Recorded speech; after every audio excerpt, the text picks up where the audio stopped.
അല്ലെങ്കിൽ ആ വചനം ഹൃദയത്തിൽ വീഴാതെ വേണം, അല്ലെങ്കിൽ ജനത്തിന്റെ ഹൃദയത്തെ അടച്ചു കളയാൻ അല്ലെങ്കിൽ ശ്രമിക്കുന്ന സകല പൈശാചികാധിപത്യയും ഞങ്ങൾ യേശുവിന്റെ അധികാരമുള്ള നാമത്തിൽ അതിനെ അറസ്റ്റ് ചെയ്ത് ഇവിടുന്ന് പുറത്താക്കുന്നു. ഒരു പൈശാചിക സ്വാധീനങ്ങളോട് ഉണ്ടാകാതെ വേണം ദൈവത്തിന്റെ സ്വാധീനം കർത്താവ് ഇവിടെ നിറയ്ക്കുമാറാകണമേ. ആരും മുൻവിധിയോടായിരിക്കാതെ അല്ലെങ്കിൽ തികഞ്ഞ ഏകാഗ്രതയോടെ തങ്ങൾക്കുള്ള ദൂതിനെ കരസ്ഥമാക്കുക. ഓരോരുത്തരെയും കർത്താവ് ബലപ്പെടുത്തിക്കാട്ടെ. പ്രാർത്ഥനകൾക്കും സർവ്വേശു ക്രിസ്തുവിന്റെ അധികാരമുള്ള നാമത്തിൽ തന്നെ ആമേൻ. ഹല്ലേലൂയ. കരങ്ങൾ കൊടുത്ത് ദൈവത്തെ സ്തുതിക്കാട്ടെ. ഹല്ലേലൂയ. പ്രാർത്ഥിച്ചുകൊണ്ടിരുന്നപ്പോൾ ദൈവം എൻ്റെ ഹൃദയത്തിൽ തന്ന ഒരു ചിന്ത പറഞ്ഞിട്ട് ഞാൻ വേഗത്തിൽ ഇന്നത്തെ ചിന്തയിലേക്ക് കടക്കുവാൻ ആഗ്രഹിക്കുന്നു. ഒന്നിങ്ങനാണ്, ഒരിക്കൽ പത്രോസും എനിക്ക് യോഹന്നാനാണെന്ന് തോന്നുന്നു ഒരു കല്ലറയിലേക്ക് ഓടുവാനിടയായി തീർന്നു. ഒറ്റ കാര്യമേ അവർക്ക് ആഗ്രഹമുള്ളായിരുന്നു, ഈ കല്ലറയിൽ വെച്ചിരിക്കുന്ന അരിമനാഥനെ അവർക്കൊന്ന് കാണണം. പക്ഷെങ്കിൽ ഒരുവൾ കല്ലറയിൽ വെയിറ്റ് ചെയ്യുവാനിടയായി തീർന്നു. അവർക്കൊറ്റ ദാഹമേ ഉള്ളായിരുന്നു. കല്ലറ തുറന്നു കിടക്കുന്നെന്നും കല്ലറയിൽ അവൻ ഇല്ലെന്നും ഉള്ള സന്ദേശമല്ല, ഇവിടെ എന്ത് സംഭവിച്ചെന്ന് അവർക്ക് അറിയണമായിരുന്നു. തിരിച്ച് നമുക്ക് കുറച്ച് കഴിയുമ്പോൾ കാണാം, ദൂതൻ ഇറങ്ങിയിട്ട് അവളോട് പറയുന്നു, ഹല്ലേലൂയ സ്തോത്ര, നിങ്ങൾ ആരെ അന്വേഷിക്കുന്നു? അവൻ ഇവിടെ ഇല്ല, അവൻ നിങ്ങൾക്ക് മുമ്പേ യെരൂശലേമിലേക്ക് പോയിരിക്കുന്നു, അവൻ നിങ്ങളെ അവിടെ വെച്ച് കാണും എന്ന് പറയുവാനിടയായി തീർന്നു. ഞാൻ ഇങ്ങനെ പറയട്ടെ, ദാഹത്തോട് ഒരുവൻ കടന്നു വന്നിട്ടുണ്ടെങ്കിൽ അവൾക്ക് തിരിച്ചു ചെന്ന് പറയുവാൻ ഒരു മറുപടി ഉണ്ടായിരിക്കും. പരിശുദ്ധാത്മാവ് വ്യക്തമായിട്ട് എന്നോട് സംസാരിച്ച ഒരു കാര്യമാണ്. ഹല്ലേലൂയ. ദാഹത്തോടൊരു വ്യക്തി ഇവിടെ കടന്നു വന്നിട്ടുണ്ടെങ്കിൽ അവർക്ക് പറയുവാൻ ചിലത് കാണും. ഹല്ലേലൂയ. ആർക്കും ഇല്ലാത്തൊരു സന്ദേശം അവരുടെ നാവിൽ കർത്താവ് കൊടുക്കുവാനിടയായി തീരും. ആരും കേൾക്കാത്തൊരു ദൂതിനെ അവരുടെ ഹൃദയത്തിൽ ദൈവം കോരിയിടുവാനിടയായി തീരും. അങ്ങനെ അഹാബ ഭൂമിയിലേക്ക് കടന്നു വന്നിരിക്കുന്ന ദൈവജനത്തോട് പ്രാരംഭമേ ഞാൻ ഇങ്ങനെ കൈമാറുവാൻ ആഗ്രഹിക്കുക, നിനക്കൊരു ദാഹമുണ്ടോ? നീ ഒരു കൊതിയോടാണ് അവിടെ കടന്നു വന്നിരിക്കുന്നത്. ഹല്ലേലൂയ. അങ്ങനെയെങ്കിൽ തിരിച്ചു പോകുമ്പോൾ നിനക്ക് പറയുവാൻ ഒരു കാര്യം ഇവിടെ സംഭവിച്ചിരിക്കും. നിനക്ക് പറഞ്ഞു സ്തുതിക്കുവാൻ ഒരു മറുപടികൾ നിന്റെ കയ്യിൽ ദൈവം തന്നിരിക്കും. ആ ബോധ്യമുള്ളവരെ ഓർത്ത് ഞാൻ ദൈവത്തെ സ്തുതിക്കുന്നു, സ്തോത്രം ചെയ്യുന്നു. വലിയൊരു ദൈവ സാന്നിധ്യം നമ്മുടെ നടുവിൽ ചലിച്ചുകൊണ്ടിരിക്കുന്നുവല്ലോ. യോഹന്നാന്റെ സുവിശേഷം 21-ാം അധ്യായം അതിന്റെ 18-19 വാക്യങ്ങളാണ് നമ്മൾ ഇന്ന് പകൽക്കാലം വായിക്കുവാനിടയായി തീർന്നത്. നമ്മളെ ആ വാക്യം ഒന്നുകൂടെ വായിക്കാമോ? 18-19 വാക്യങ്ങൾ വായിക്കാം ആരെങ്കിലും? Truly, I say to you, when you were younger, you used to gird yourself and walk wherever you wished.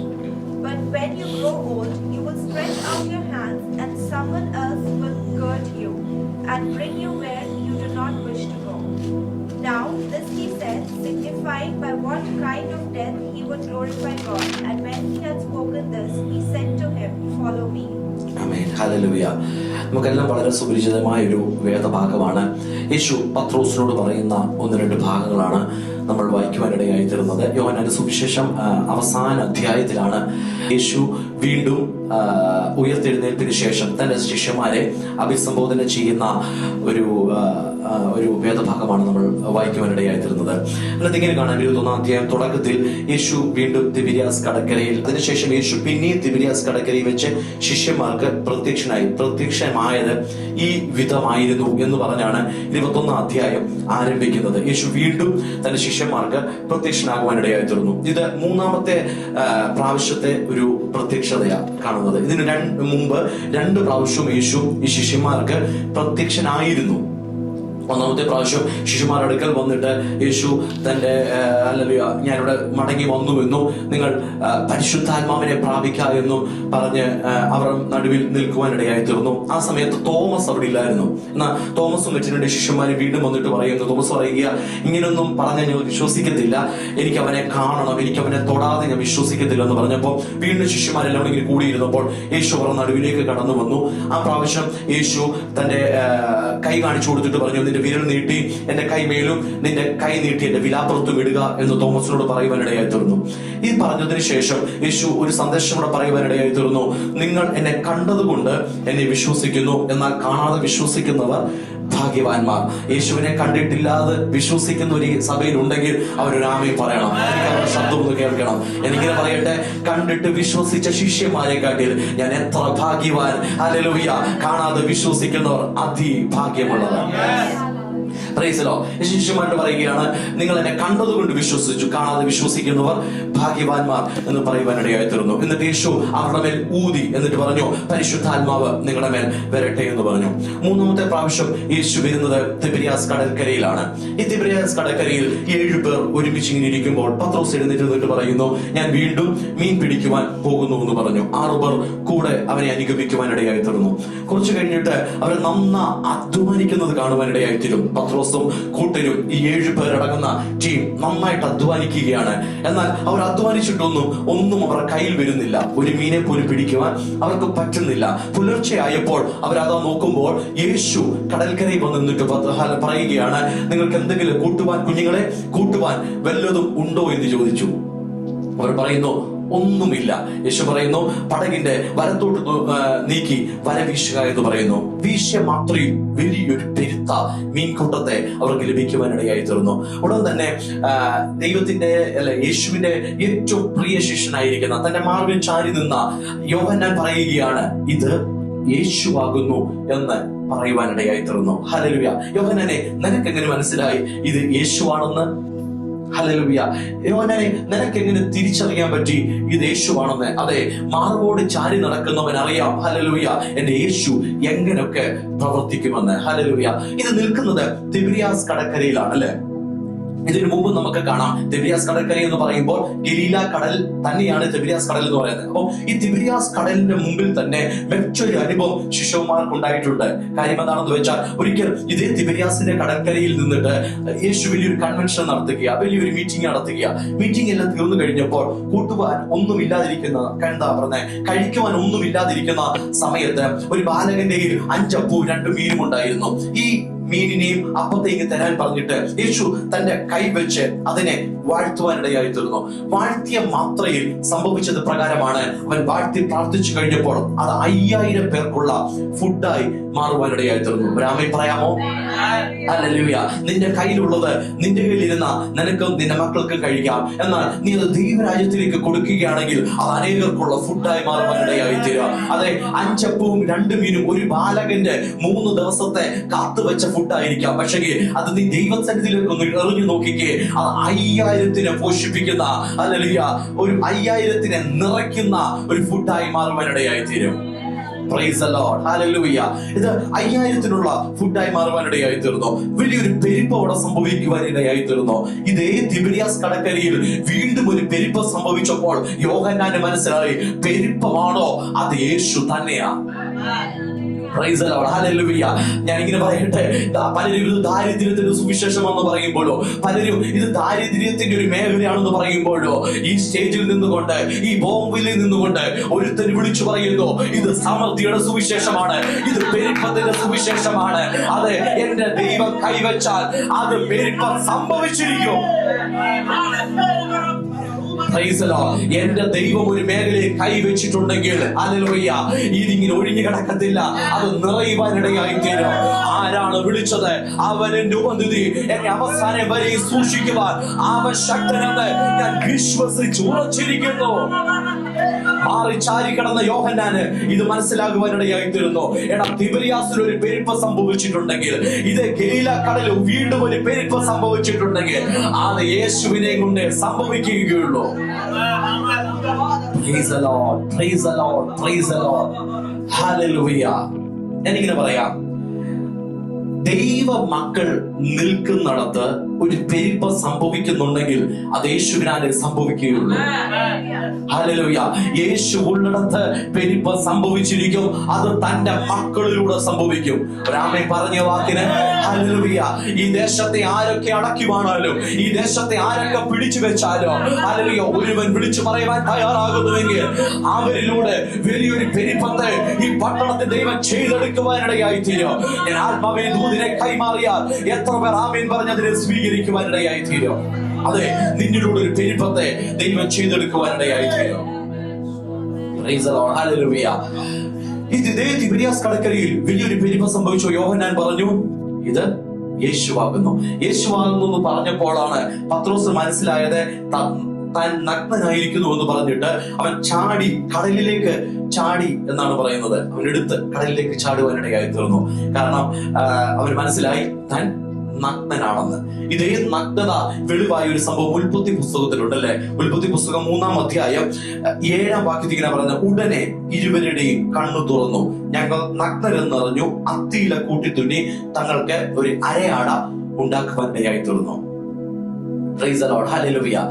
3-ാം അധ്യായം 7-ാം വാക്യത്തിൽ 3-ാം അധ്യായം തുടക്കം മുതൽ നമ്മൾ വായിക്കുമ്പോൾ നമുക്ക് ഇങ്ങനെ കാണാം, മനുഷ്യനെ പാർക്കേണ്ടതിന് നല്ലൊരു തോട്ടം ഉണ്ടാക്കി ദൈവം മനുഷ്യനെ അവിടെ പാർപ്പിക്കുവാനിടയായി തീർന്നു. പാർപ്പിച്ച മനുഷ്യനോട് പറഞ്ഞു, എന്താ പറയുക, തോട്ടത്തിന്റെ നടുവിലെ ഈ വൃക്ഷത്തിൽ നിന്ന് നിങ്ങൾ ഭക്ഷിക്കരുതെന്ന് പറഞ്ഞു. എന്നാൽ കൗശലമേറിയ പാമ്പ് അവിടെ വന്നിട്ട് മനുഷ്യനോട് പറഞ്ഞു, നീ ഇത് തിന്നാൽ നീ ദൈവത്തെ പോലെ ആകുമെന്ന് പറഞ്ഞു. ഇവർ ഇത് മേടിച്ച് തിന്ന മാത്രയിൽ ഇവരെ കണ്ണു തുറക്കുവാനിടയായി തീർന്നു. ആ വാക്യം എഴുതുന്നത്, ഉടനെ ഇരുവരുടെയും കണ്ണ് തുറന്നു, തങ്ങൾ നഗ്നരെന്ന് അറിയുവാനിടയായി തീർന്നു. തിന്നരുതെന്ന് പറഞ്ഞ വൃക്ഷഫലം, ദൈവം തിന്നരുതെന്ന് പറഞ്ഞ വൃക്ഷഫലം എന്നേക്കും തിന്നരുതെന്നല്ല അർത്ഥം. ദൈവം തിന്നരുതെന്ന് പറഞ്ഞാൽ തിന്നേണ്ട സമയം ഞാൻ പറയാമെന്ന അർത്ഥം.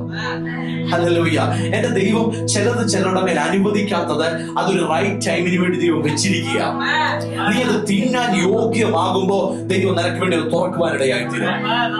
മനസ്സിലായ എത്ര പേരുണ്ട്? ഹല്ലേലൂയ. ചിലതൊന്നും ദൈവം ഇപ്പൊ തിന്നണ്ടെന്ന് പറയുന്നത് നീ അതിന് യോഗ്യമാകുമോ നിനക്ക് തിന്നാൻ തരാനാ. ഞാൻ പറയട്ടെ, ഹല്ലേലൂയ, ഒരു റൈറ്റ് ടൈമിൽ അല്ലാതെ നീ അതെടുത്ത് തിന്നാൽ ചിലപ്പം വലിയൊരു പാപത്തിന്റെ തുടർച്ചയായിരിക്കും അത്, ഒരു തുടക്കമായിരിക്കും അത്. ഹല്ലേലൂയ. എന്നാൽ ദൈവം റൈറ്റ് ടൈമിൽ നിനക്കത് തുറന്നു വന്നാലുണ്ടല്ലോ, ദൈവം കറക്റ്റ് ടൈമിൽ നിന്നോടത് തിന്നാൻ പറഞ്ഞാലുണ്ടല്ലോ, അത് ഏറ്റവും യോഗ്യമായ ഒന്നായിരിക്കും. ആരോടൊക്കെ ഒരു പ്രവചന ശക്തമായി ദൈവം സംസാരിക്കുക. ചിലതൊന്നും ഞാൻ മറന്നു കളഞ്ഞിട്ടല്ല, ചിലതൊന്നും ഞാൻ കാണഞ്ഞിട്ടല്ല, പക്ഷെങ്കിൽ ദൈവം ഒരു സമയത്തിലേക്ക് അതിനെ മാറ്റിവെച്ചിരിക്കുക. ദൈവം അത് തിന്നരുതെന്ന് പറഞ്ഞത് മറ്റാരുടെ വാക്ക് കേട്ട് നീ തിന്നാനല്ല. ഹല്ലേലൂയ. ദൈവം നിന്നോട് തിന്നരുതെന്ന് പറഞ്ഞത്, എടാ നിന്നെ യോഗ്യനാക്കിയിട്ട് ഞാൻ തന്നെ നിനക്കത് തരാം, ഞാൻ തന്നെ നിനക്കത് തരാം. എന്നാൽ ഒരു സന്തതിക്ക് ഇത് കൗശലമേറിയ പാമ്പ് എന്ന് പറഞ്ഞപ്പോൾ ഒരു സന്തതിക്ക് ഇത് മനസ്സിലാക്കാൻ പറ്റിയില്ല. അവരത് തിന്നുവാനിടയായി തീർന്നു. പറയുകയാണ്, ഉടനെ ഇരുവരുടെയും കണ്ണു തുറന്നു, തങ്ങൾ നഗ്നരാണെന്ന് അറിഞ്ഞു, അത്തിയില കൂട്ടിത്തുന്നി തങ്ങൾക്ക് അവരൊരു അരയാട ഉണ്ടാക്കുവാനിടയായി തീർന്നു. എനിക്കിങ്ങനെ പറയട്ടെ, ഒരു തലമുറയെ തെറ്റിച്ചു കളഞ്ഞ ഒരു പാമ്പ്, ഹല്ലേലൂയ, സ്തോത്രം. എന്നാൽ ഇവർക്ക് മനസ്സിലായി ഇവർ നഗ്നരാണെന്ന് മനസ്സിലായി. എന്റെ ചോദ്യം ഇതാണ്, ദൈവത്തിന് ഇത് മനസ്സിലായില്ലേ? ഇവരിത് തിന്നുന്നു, ഇവർ എന്താ പറയുക, ഇവർ നഗ്നനാണെന്ന് ഇവർക്ക് ബോധ്യം വന്നു, ഇവരുടെ കണ്ണു തുറന്നു, ദൈവത്തിന് മനസ്സിലായില്ലേ? ഞാൻ ഈ ചോദ്യം ചോദിക്കാൻ കാരണം എന്താണെന്ന് അറിയാമോ? എന്നും വരുന്നവര് വൈകിട്ട് ദൈവം വീണ്ടും വരിക അവരുടെ അടുക്കിലേക്ക്, എന്നിട്ട് ചോദിക്കുകയാണ്, ആദാമേ ആദാമേ നീ എവിടെയാകുന്നു? അതിന്റെ എത്രാമത്തെ വാക്യമാ? 3:10 മുതൽ വായിക്കാമോ? ഉൽപ്പത്തി 3:10 മുതൽ വേഗത്തിൽ എടുത്ത് വായിക്കണേ. യഹോവയായ ദൈവം മനുഷ്യനെ വിളിച്ചു, നീ എവിടെയെന്ന് ചോദിച്ചു. തോട്ടത്തിൽ നിന്റെ ഒച്ച കേട്ടിട്ട് ഞാൻ നഗ്നനാകൊണ്ട് ഭയപ്പെട്ട് ഒളിച്ചു എന്ന് അവൻ പറഞ്ഞു. കേട്ടോ, ദൈവം ചോദിക്കുകയാണ്, ആദാമേ ആദാമേ നീ എവിടെയാണ്? അപ്പം തിരിച്ചവന്റെ മറുപടി കേൾക്കണോ? തോട്ടത്തിൽ നിന്റെ ഒച്ച കേട്ടിട്ട് ഞാൻ നഗ്നനാകൊണ്ട് ഭയപ്പെട്ട് ഒളിച്ചു എന്ന് അവൻ പറഞ്ഞു. ഇവൻ പറഞ്ഞിട്ട് വേണോ ദൈവത്തിന് മനസ്സിലാക്കാൻ? ആരോ പ്രസംഗിക്കുന്ന ഞാൻ കേട്ടു, ദൈവം അവനെ കൊണ്ട് പറയിപ്പിച്ചതാണ് നീ തെറ്റിയതെന്ന്. പക്ഷെങ്കിൽ എനിക്കിത് മനസ്സിലായപ്പോൾ ദൈവത്തിന്റെ ഒരു ഹൃദയത്തെ എനിക്ക് കാണുവാനിടയായി തീർന്നു. കാരണം എന്താണെന്നറിയാമോ?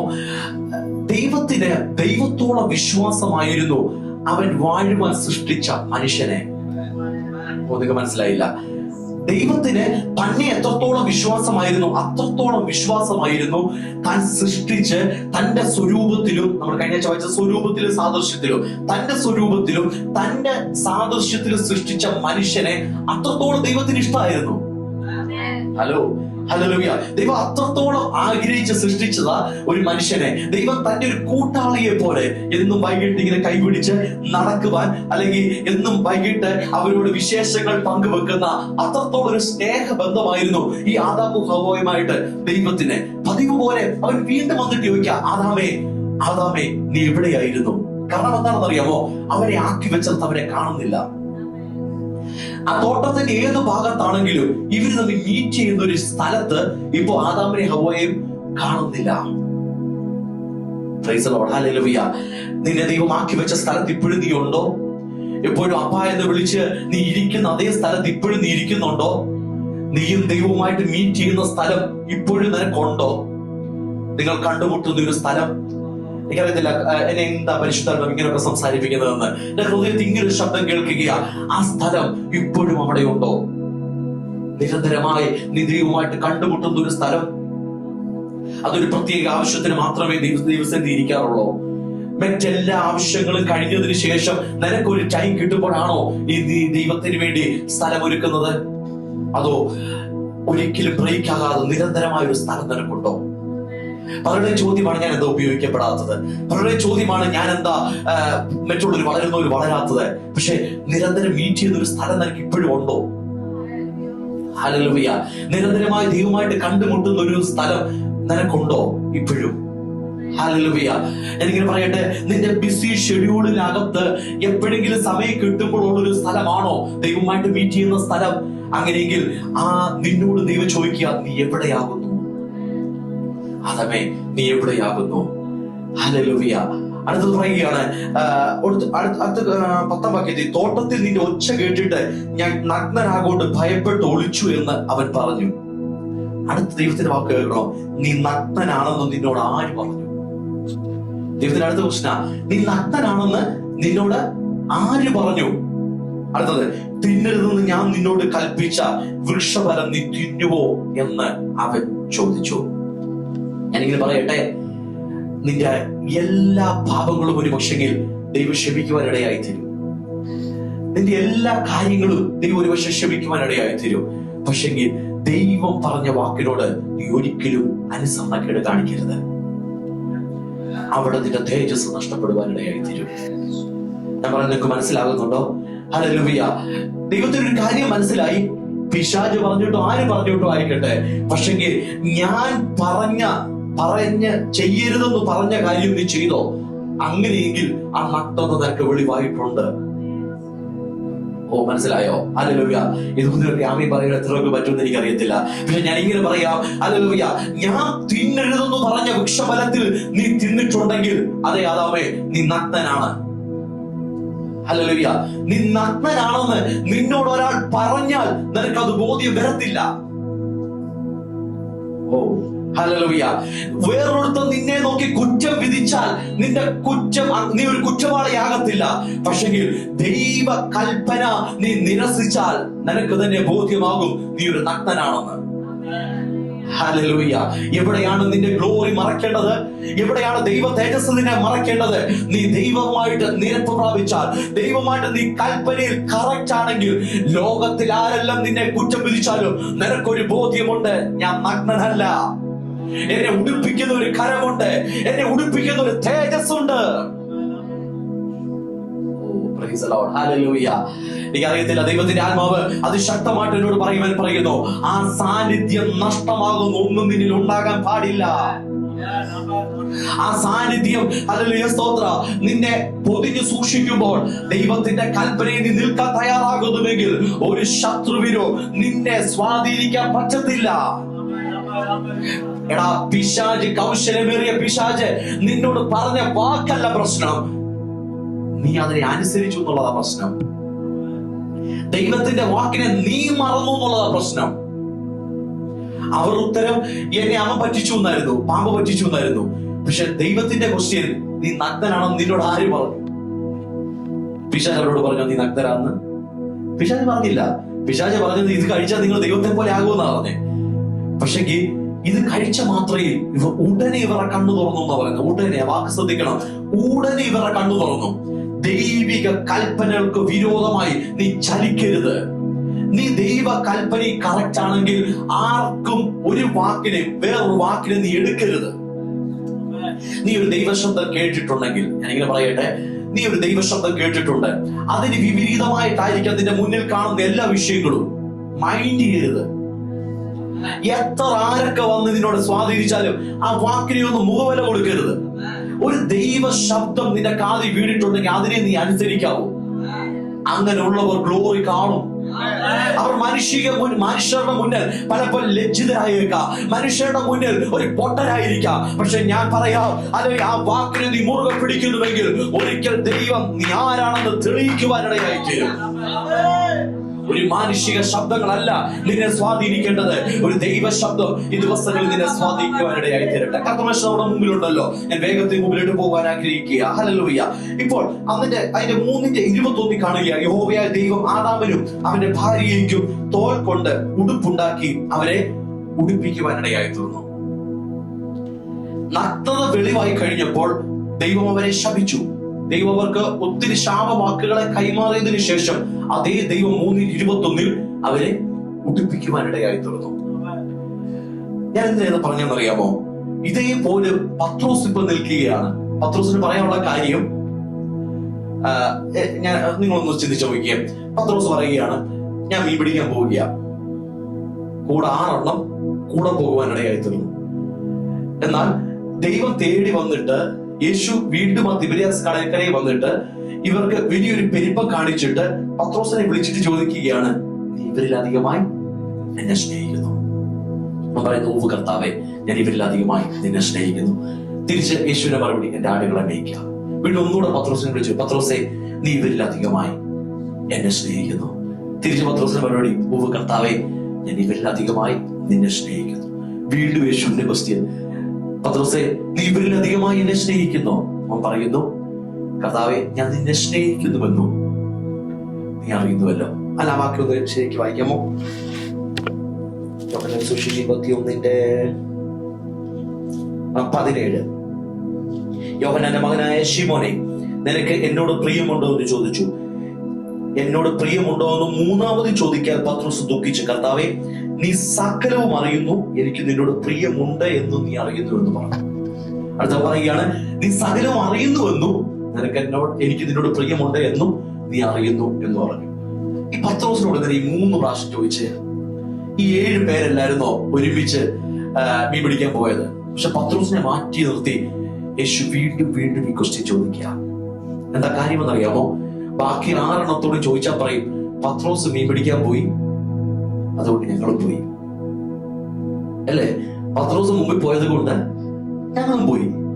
പക്ഷേ ഈ സഭയുടെ തലയാക്കുമെന്ന് പറഞ്ഞ പത്രോസെ, ഈ പാറമേൽ ഞാൻ എന്റെ സഭയെ പണിയുമെന്ന് പറഞ്ഞ ഒരു ദൂത് കിടക്കുന്നതാണ് വില. പത്രോസിന്റെ വില. ഞാൻ പറയട്ടെ, പത്രോസെ, നീ തെറ്റിപ്പോയാ നിന്റെ കൂടെ ഉള്ളതും തെറ്റും. പത്രോസെ, നീ ഉറച്ചു നിന്നാ നിന്റെ കൂടെ ഉള്ളതും ഉറച്ചു നിൽക്കും. എനിക്കറിയത്തില്ല, പരിശുദ്ധാത്മാവിനോട് ഇങ്ങനെ പറയുവാൻ പറയുന്നു, പത്രോസേ, നീ ഒന്ന് റെഡിയാക. നീ കാരണം തെറ്റിപ്പോകുന്ന ഒരു തലമുറയുണ്ട് കേട്ടോ. നിന്റെ കൂടെ നിൽക്കുന്ന തലമുറയെ നോക്കിയാൽ നിനക്ക് പറയാൻ പറ്റും, നീ അങ്ങനെയൊക്കെ നടക്കുന്നത് കൊണ്ട് നീ എന്താ നിന്റെ കൂടെ നടക്കുന്ന തലമുറകൾക്ക് കാണിച്ചു കൊടുക്കുന്നത്?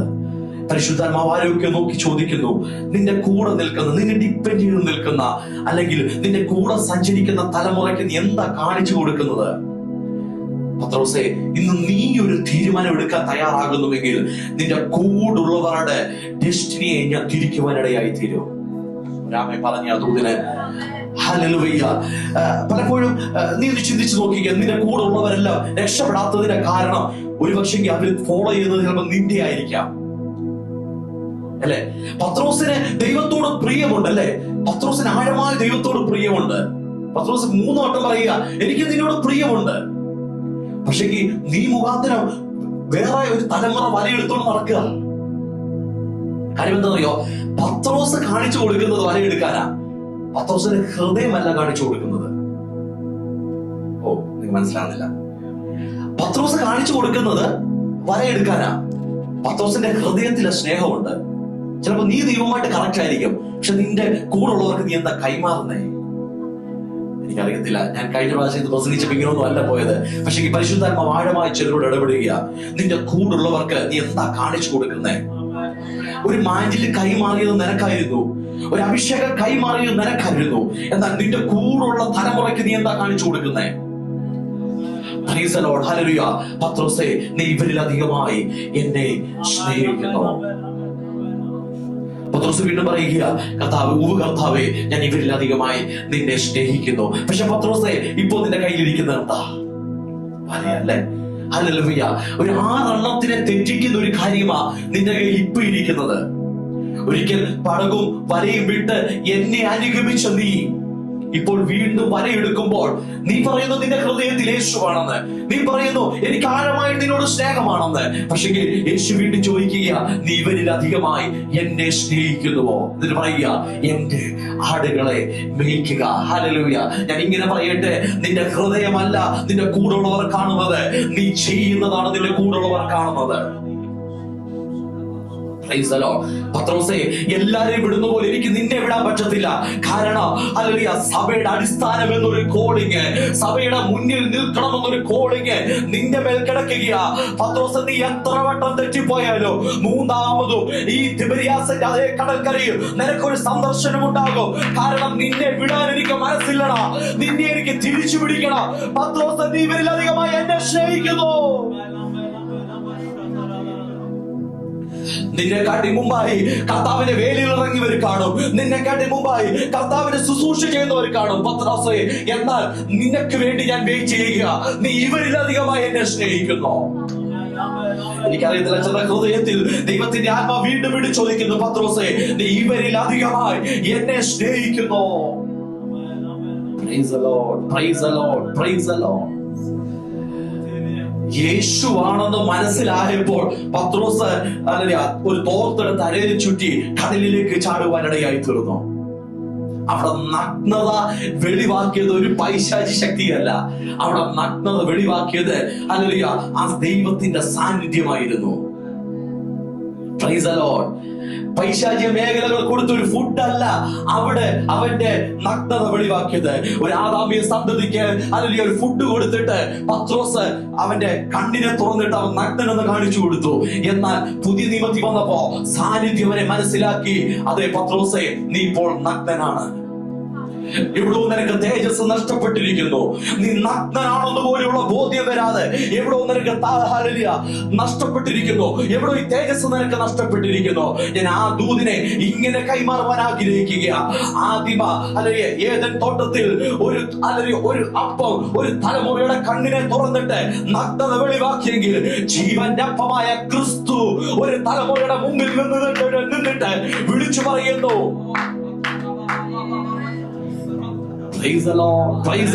പത്രോസിന് മനസ്സിലായി, ഹല്ലേലൂയ, ഞാൻ നഗ്നനാണെന്ന് ബോധ്യം വന്നിട്ട് പത്രോസ് എടുത്ത് കടലിലേക്ക് ചാടുവാനിടയായി തീർന്നു. ഈ സാന്നിധ്യം നിനക്ക് ചിലത് വെളിവാക്കി തരാൻ പോകുകയാ. ഈ സാന്നിധ്യം നിനക്ക് ചിലത് വെളിവാക്കി തരാൻ പോകുകയാ.